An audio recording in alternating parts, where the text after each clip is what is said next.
participons, je vais prendre les mots exacts, si nous collaborons et coopérons à la grâce suffisante, cette grâce devient efficace et devient une grâce de salut.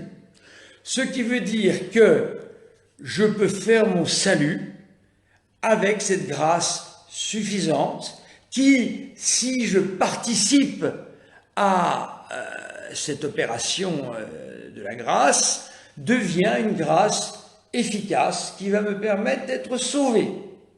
Voilà. C'est tout.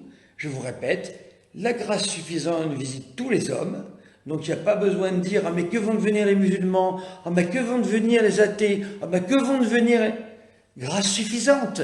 Même les musulmans reçoivent la grâce suffisante. Même les bouddhistes reçoivent la grâce suffisante. Même les juifs reçoivent la grâce suffisante.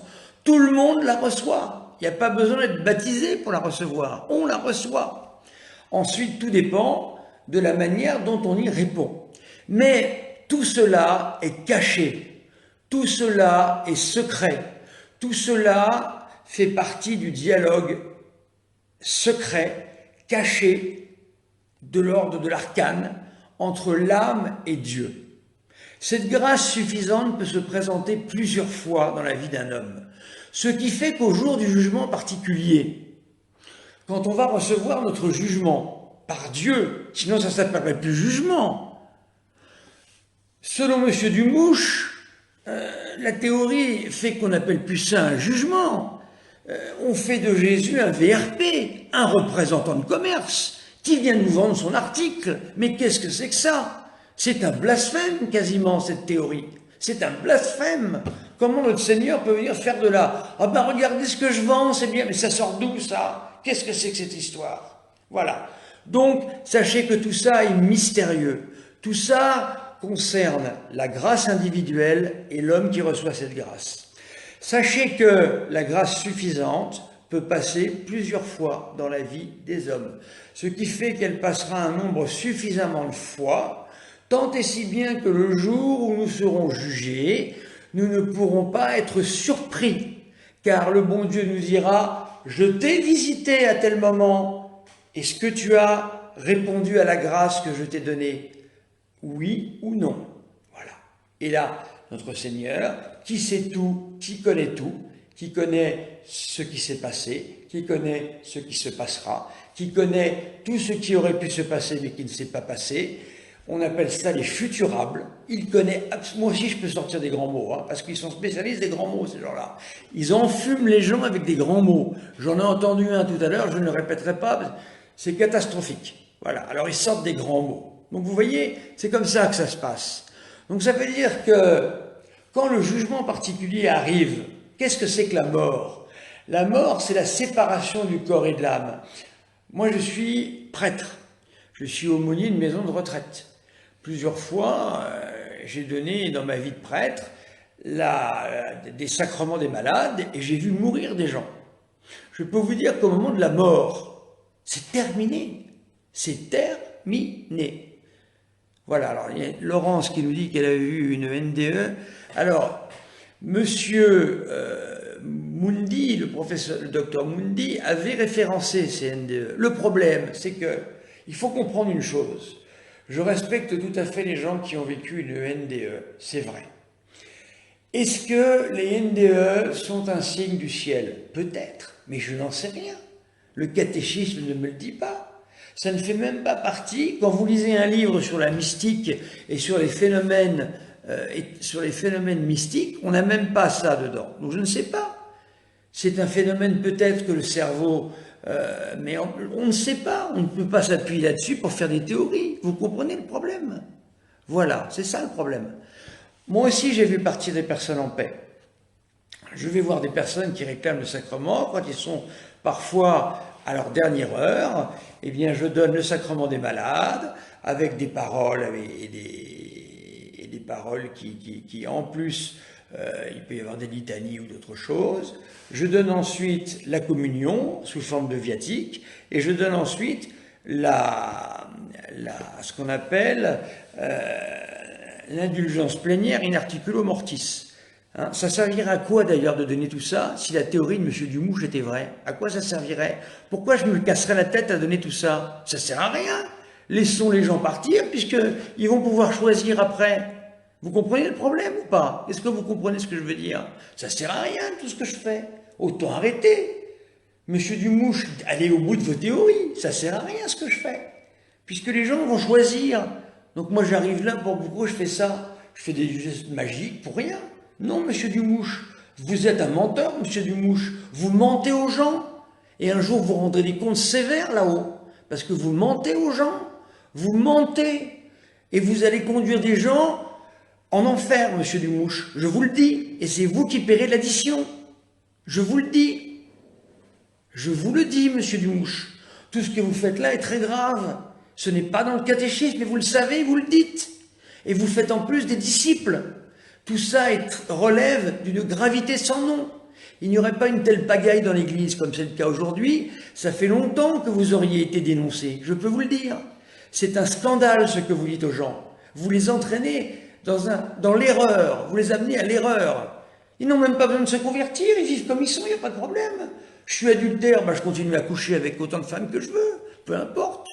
Je suis fait de la fornication, peu importe, puisque je choisirai après la mort. Pourquoi je m'arrêterai? Non, non, monsieur Dumouche. La mort frappe au moment où le bon Dieu décide qu'elle frappe. C'est comme ça la vie. On peut mourir à 10 ans, 15 ans, 30 ans, 100 ans. Je connais une dame qui a 106 ans. Peu importe, je ne sais pas. Et le jour où la mort tombe, c'est la séparation de l'âme et du corps. Et là, il y a le jugement particulier. Et je ne peux plus rien faire. Pour une bonne raison déjà. C'est que nous avons un corps et une âme. Comment pourrait-on faire un choix qui va engager la vie éternelle sans notre corps terrestre? Mais qu'est-ce que c'est que ça? Tous nos choix sont faits en tant qu'homme. Et qu'est-ce que c'est qu'un homme? Un homme a un corps et une âme. Vous êtes en train de nous dire qu'en fin de compte, c'est une âme qui fait un choix. C'est-à-dire que c'est un ange. Il m'a dit lui-même que nous sommes des ectoplasmes, des fantômes après la mort. Il me l'a dit. Vous vous rendez compte en qui vous mettez votre foi là? Vous vous rendez compte ceux qui suivent tout ce truc-là? Alors monsieur Dumouche, c'est vous qui porterez le poids de tout ça. Parce qu'il y a beaucoup de pauvres gens qui vous suivent. Et vous les avez retourné la tête avec votre blabla de bonimenteur. Vous êtes comme ces gens qui, devant les grands magasins, il y avait ça jadis, vendaient des ouvre-boîtes magiques, des élixirs de remèdes miraculeux, le dernier couteau avec lequel on pouvait tout couper, enfin, etc., etc. Donc, monsieur Dumouche, je vais dire plusieurs messes pour que vous preniez conscience de la gravité de ce que vous faites. Je vais dire une neuvaine de messes pour vous, pour que vous arrêtiez de faire ça, que vous arrêtiez vos discours faux et mensongers, parce que l'addition va être sévère. Je vous rappelle une chose, écoutez-moi bien, chers amis, tous nos choix ici-bas, pécamineux ou vertueux, c'est-à-dire ceux qui nous conduisent à faire les péchés ou à la vertu, il faut que nous soyons des hommes pour le faire. C'est-à-dire qu'il faut que nous ayons notre corps. On pêche avec son corps, n'est-ce pas? Celui qui commet la fornication, d'accord, qui couche avec des gens en dehors du mariage, il le fait avec son corps. C'est pas une âme qui fait ça, c'est son corps et son âme. Quand on fait du bien, on voit des SDF dans la rue, on va leur parler. C'est pas un ectoplasme qui vient leur parler. Qui vient leur parler? Un homme composé d'un corps et d'une âme. Et vous êtes en train de nous expliquer donc qu'au jour du jugement, c'est-à-dire au moment le plus important, qui va engager toute l'éternité, eh bien là, le corps n'est plus là. Le corps qui nous a, toute notre vie, été soit un secours, soit un motif de perdition quand nous avons péché ou quand nous avons fait du bien, il est absent. Donc c'est une âme qui plane dans la stratosphère, qui va décider, avec un spectacle que vous avez inventé de toutes pièces, telle une cinécénie, c'est une invention dans votre tête. Mais c'est très grave. À partir de demain, monsieur Dumouche, je vais faire une neuvaine de messe pour que vous vous convertissiez, que vous arrêtiez d'enseigner n'importe quoi. C'est très grave ce que vous faites. C'est une gravité, ça n'a pas de nom. vous entraînez les gens à partir en enfer. Là, voilà la vérité. Parce que vous leur dites qu'il ne faut pas faire d'efforts ici-bas. C'est pas la peine. Vous comprenez là? Est-ce que vous comprenez, chers amis, le problème? Est-ce que vous comprenez? Le problème, c'est que les gens qui croient ça ne font plus d'efforts pour changer. Pourquoi faire des efforts? Puisque tout nous sera proposé après la mort. Alors j'en entends de ces disciples. Oh ben c'est pas grave, je suis fragile, ben, je continue à pécher, c'est pas grave, pas de problème, pas de problème, c'est ma fragilité. Quelle fragilité? Quand on fait de la fornication, c'est de la fragilité. Quand on commet des adultères, c'est de la fragilité. Quand on vole, c'est de la fragilité. Quand on ment, c'est de la fragilité. Qu'est-ce que ça veut dire cette affaire-là? On transforme tout en fragilité alors? Il n'y a plus de péché. Alors pourquoi confesser s'il n'y a plus de péché? Vous comprenez le problème? C'est incroyable. Ça se passerait dans la vie courante, ça serait un type qui n'y connaît rien, qui opérerait quelqu'un avec un scalpel. Vous imaginez les dégâts? Et bien voilà, c'est Monsieur Dumouche, ça. Donc Monsieur Dumouche, je vais faire une neuvaine de messe pour vous, pour que vous vous convertissiez et que vous arrêtiez de raconter n'importe quoi aux gens. Car les gens vous croient, parce que vous avez, je ne sais pourquoi, un pouvoir de convaincre. Peut-être que vous auriez dû être commercial et vendre des voitures ou je ne sais quoi, mais certainement pas la foi. Donc arrêtez, arrêtez, arrêtez. Prêchez le catéchisme de l'Église catholique, rien d'autre, n'interprétez pas. Laissez au magistère ce soin d'interpréter. Vous n'avez pas interprété, vous. C'est l'Église enseignante qui interprète. C'est-à-dire les évêques qui interprètent. Voilà. Nous aidons, nous sommes auxiliaires des évêques. Donc j'ai plus de qualité pour vous que vous pour parler de ça. Mais bon, il faut arrêter. Mais bien sûr, Laurence, que Dieu est miséricordieux, ça n'enlève pas sa miséricorde. La preuve, il donne à tout homme ce que l'on appelle la grâce suffisante. Donc la miséricorde se situe là.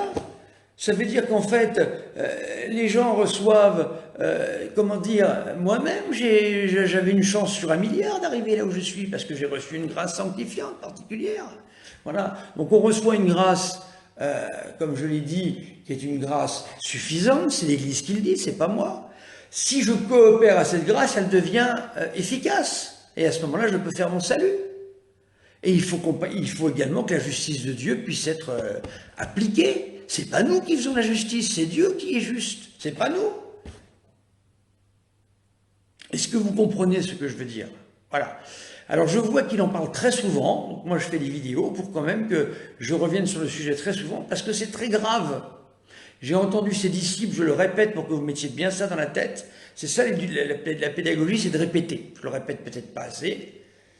Ses élèves, j'ai entendu un de ses élèves dire, bien sûr miséricorde, Dieu est miséricordieux, au moment du jugement, son jugement sera miséricordieux, c'est évident, mais c'est pas pour ça que tout le monde sera sauvé, c'est pas possible.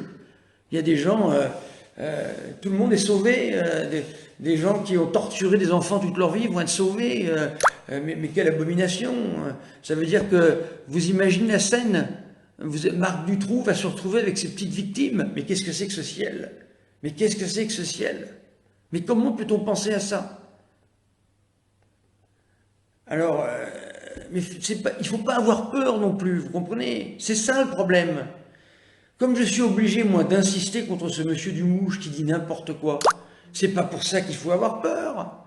On a confiance en Dieu. Ce qu'il faut, c'est mettre sa confiance en Dieu, mettre sa confiance dans la Vierge Marie, porter le scapulaire du Mont Carmel qui nous préserve de l'enfer. Pourquoi le scapulaire nous préserve de l'enfer? Je le porte, il faut vous le faire imposer par un prêtre. Pourquoi le scapulaire nous préserve de l'enfer? Si jamais on peut choisir, comme dit M. Dumouche, alors la Vierge Marie s'est trompée, elle a fait une erreur de numéro. Il ne faut pas avoir peur. Il ne faut surtout pas avoir peur. Il faut avoir confiance en Dieu. Et une vie chrétienne normale, c'est tout. Confessez-vous régulièrement, aimez le bon Dieu, priez la Vierge Marie, essayez d'être de bons catholiques, faites le maximum pour l'être. Où est le problème? Pourquoi avoir peur? Ça ne sert à rien d'avoir peur. Jésus